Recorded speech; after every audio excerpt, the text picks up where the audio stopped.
आज की तारीख ना 31 मार्च 2026 है। और आज के जो हमारे पास स्रोत हैं, मतलब जो न्यूज़ रिपोर्ट्स और रिसर्च पेपर्स का स्टैक मैंने देखा है, वो एक बहुत ही दिलचस्प कहानी बता रहे हैं। हाँ, बिल्कुल। एक ऐसी कहानी जो असल में दो बिल्कुल अलग-अलग दुनियाओं को एक साथ ला रही है। सही कहा। तो हमारी आज की इस विस्तृत चर्चा का, या कहें इस डीप डाइव का, जो मुख्य विषय है वो गुजरात के गांधीनगर में है, हम्म। कोबा तीर्थ।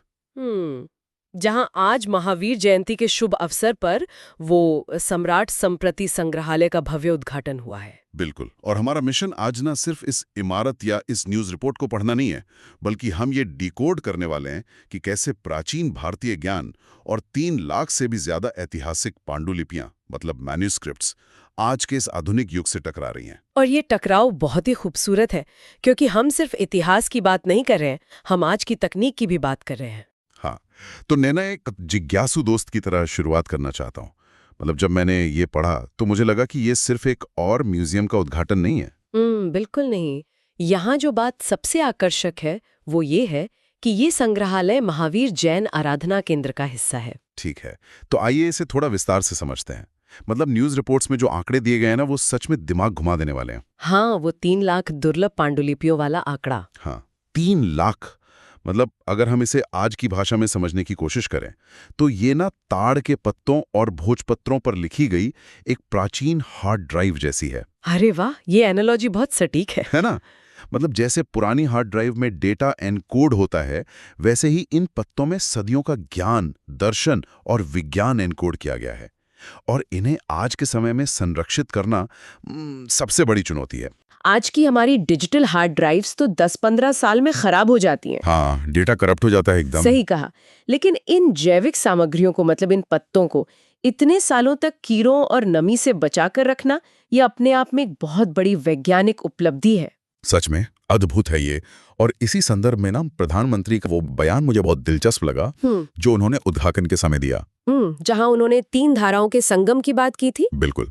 उन्होंने इस स्थल को 3 महत्वपूर्ण धाराओं का संगम बताया: अध्ययन, आध्यात्मिक साधना और आत्मानुशासन, मतलब सेल्फ डिसिप्लिन। और ये बात संग्रहालय की पूरी परिभाषा ही बदल देती है। आमतौर पर हम सोचते हैं कि म्यूजियम वो जगह है जहां बस पुरानी चीजें शीशे के बक्सों में बंद रहती हैं। हाँ, जैसे इतिहास का कोई कब्रिस्तान हो, बस जाओ, देखो और वापस आ जाओ। ठीक कहा।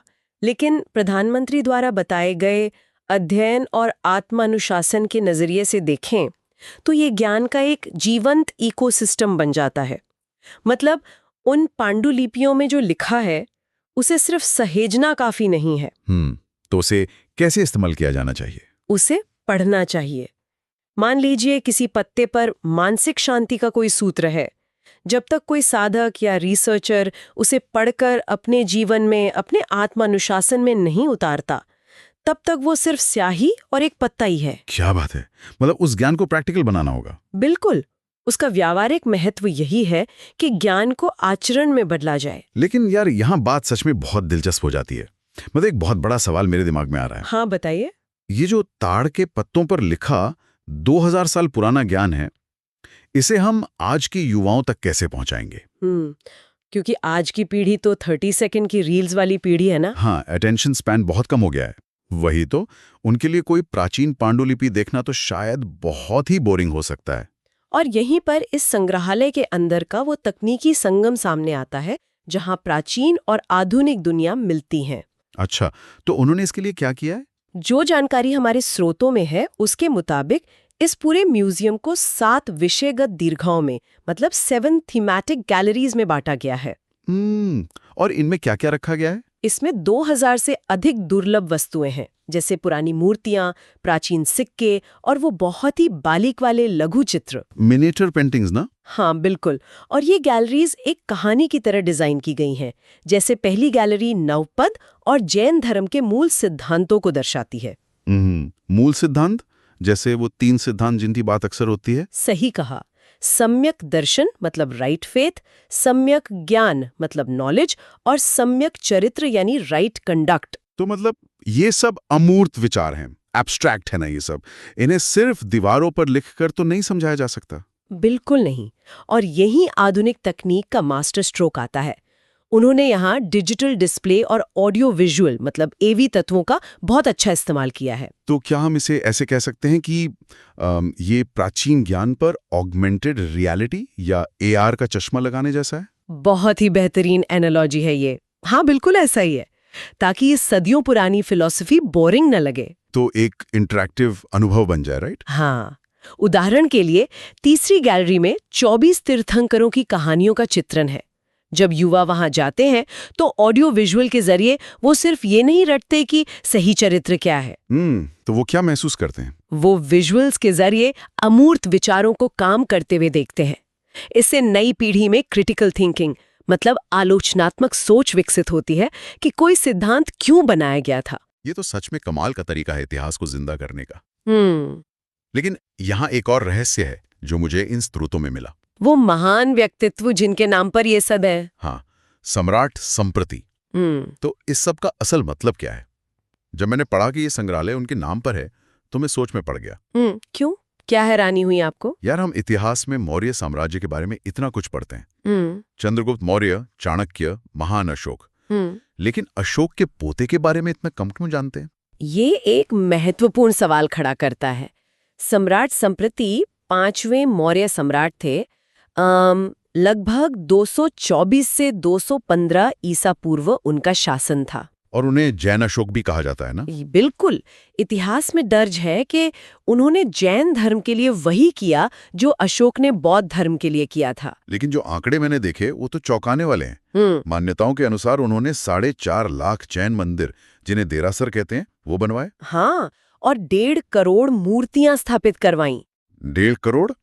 ये कोई छोटी बात नहीं है। पर मेरा सवाल यह है कि क्या सम्राट संप्रति का प्रभाव सिर्फ धार्मिक था? नहीं, बिल्कुल नहीं। अन्य शासकों के विपरीत उन्होंने अपने सिंहासन का उपयोग कुछ बहुत ही गहरे नैतिक मूल्यों के लिए किया, जैसे सत्य और अहिंसा। हाँ, और विशेष रूप से अस्तेय मतलब चोरी ना करना, और अपरिग्रह मतलब जरूरत से ज्यादा चीजों से लगाव ना रखना। एक मिनट, एक सम्राट जो इतने बड़े साम्राज्य का राजा है, वो अपरिग्रह और अस्तेय की बात कर रहा है। मतलब क्या इसने मौर्य साम्राज्य की अर्थव्यवस्था और राजनीति को भी बदला था? यही तो समझने वाली बात है।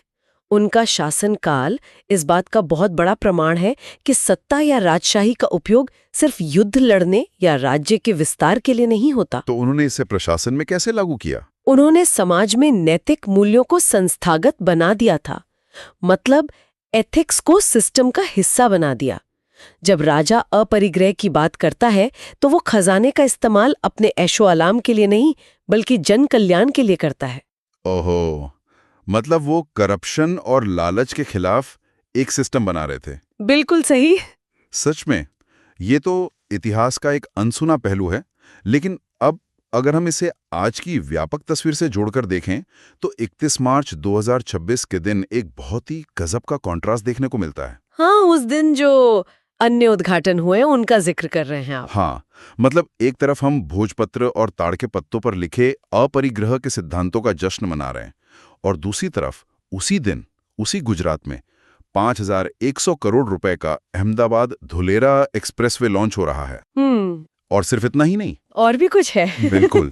भारत की सेमीकंडक्टर आत्मनिर्भरता के लिए साणंद में केन्स सेमीकॉन प्लांट मतलब केन्स सेमीकॉन प्लांट का भी उद्घाटन हुआ है उसी दिन। अरे हाँ, और गांधीनगर में साबरमती रिवर फ्रंट के विस्तार की आधारशिला भी रखी गई है। मतलब सुनने वालों के लिए ये इमेजिन करना कितना अद्भुत है ना? हाँ, बिल्कुल। 2 अलग दुनियाएं हैं, है ना? एक ही दिन में हम 2000 साल पुरानी फिलॉसफी को भी सेलिब्रेट कर रहे हैं और दूसरी तरफ सेमीकंडक्टर प्लांट और 5,100 करोड़ का एक्सप्रेसवे बना रहे हैं। ये तो एक साथ 2 अलग-अलग युगों में जीने जैसा है। अगर हम इसे व्यापक तस्वीर से जोड़कर देखें तो प्रधानमंत्री का वो बयान यहाँ बहुत प्रासंगिक हो जाता है। कौन सा बयान? वो फायर एक्सटिंग्विशर वाला। हाँ। उन्होंने अहिंसा को वर्तमान वैश्विक अस्थिरता के लिए एक फायर एक्सटिंग्विशर मतलब एक अग्निशामक यंत्र बताया है। मतलब आज दुनिया में जो इतनी लड़ाइयां और उथल-पुथल चल रही हैं उसके लिए। बिल्कुल। और यहाँ मैं स्पष्ट कर दूं कि हम किसी राजनीतिक दृष्टिकोण का समर्थन नहीं कर रहे हैं, बल्कि सिर्फ अपने स्रोतों और रिपोर्ट की बात कर रहे हैं। हाँ, बिल्कुल। हम सिर्फ फैक्ट्स को एनालाइज कर रहे हैं। तो अगर आप दोनों बातों का संश्लेषण करें मतलब सिंथेसाइज करें तो आप पाएंगे कि एक सफल राष्ट्र निर्माण के लिए ये दोनों चीजें बहुत जरूरी हैं। दोनों मतलब? एक तरफ वैश्विक अशांति और नैतिक पतन से निपटने के लिए हमारी सांस्कृतिक और नैतिक जड़ें बहुत मजबूत होनी चाहिए। जो कि वो अहिंसा रूपी फायर एक्सटिंग्विशर है। सही कहा। और दूसरी तरफ भविष्य की दुनिया में टिके रहने के लिए, आर्थिक रूप से आगे बढ़ने के लिए हमें तकनीकी और बुनियादी ढांचे में आत्मनिर्भरता चाहिए। मतलब वो एक्सप्रेसवे और सेमीकंडक्टर प्लांट हमारे पंख हैं और ये पांडुलिपियां हमारी जड़ें हैं। बिल्कुल सटीक एनालॉजी है। बिना जड़ों के आप तूफानों में टिक नहीं सकते और बिना आधुनिक पंखों के आप भविष्य की उड़ान नहीं भर सकते। वाह, ये सच में एक बहुत ही बैलेंस करने वाली बात है।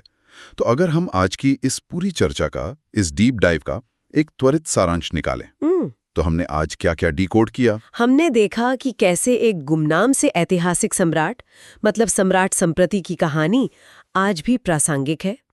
कैसे 3 लाख प्राचीन पांडुलिपियों को सिर्फ कांच के बक्सों में नहीं रखा जा रहा, बल्कि एआर और डिजिटल तकनीक से उन्हें जीवंत बनाया जा रहा है। हाँ, और कैसे सेमीकंडक्टर जैसे आधुनिक कदम और प्राचीन दर्शन मिलकर एक बहुत ही व्यापक तस्वीर पेश करते हैं। बिल्कुल। और सुनने वालों के लिए समझना बहुत जरूरी है कि आज के इस इंफॉर्मेशन ओवरलोड के दौर में ना, जहां रोज दुनिया भर से उथल-पुथल और तनाव की खबरें आती हैं। हाँ, हर तरफ सिर्फ शोर है। ऐसे में अपरिग्रह मतलब जरूरत से ज्यादा का लालच न करना और सम्यक ज्ञान, इन सब की फिलॉसफी सच में मानसिक शांति का काम कर सकती है। सही कहा। ये कोई पुरानी बातें नहीं है, ये आज के समय के सर्वाइवल टूल्स हैं। बिल्कुल। और इस चर्चा को खत्म करने से पहले मेरे दिमाग में एक बहुत ही प्रोवोकेटिव थॉट आ रहा है, एक गहरा विचार जो मुझे इन स्रोतों को देखकर आया। अच्छा? हाँ। वो क्या है? देखिए, अगर 2000 साल पहले सम्राट संप्रति ने अपने संदेश को, सत्य और अहिंसा के विचार को दुनिया तक पहुंचाने के लिए 1.5 लाख पत्थर के मंदिरों को अपना माध्यम बनाया था, हाँ। ताकि वो ज्ञान समय के साथ खत्म न हो जाए। हाँ, बिल्कुल। तो सोचने वाली बात यह है कि क्या भविष्य में आज के बन रहे ये सेमीकंडक्टर चिप्स और डिजिटल नेटवर्क्स वे नए माध्यम बन सकते हैं? अरे वाह, मतलब तकनीक का इस्तेमाल दर्शन को फैलाने के लिए। हाँ, क्या इन सिलिकॉन चिप्स के जरिए अहिंसा और सत्य जैसी शाश्वत फिलॉसफी इस शोर भरी दुनिया के हर कोने तक पहुंच पाएगी? ये सच में एक बहुत ही गहरा सवाल है। क्या हमारी आज की तकनीक हमारी कल की आध्यात्मिक विरासत बन सकती है? यही तो सोचने वाली बात है। तो इसी गहरे और विचारणीय सवाल के साथ हम आज के इस डीप डाइव का यहीं समापन करते हैं। बिल्कुल। उम्मीद है हमारे श्रोताओं को प्राचीन जड़ों और आधुनिक पंखों के बीच का ये सफर रोमांचक लगा होगा। अगली बार कुछ नई ऐतिहासिक कहानियों और अनसुने तथ्यों के साथ फिर जुड़ेंगे। तब तक के लिए विदा।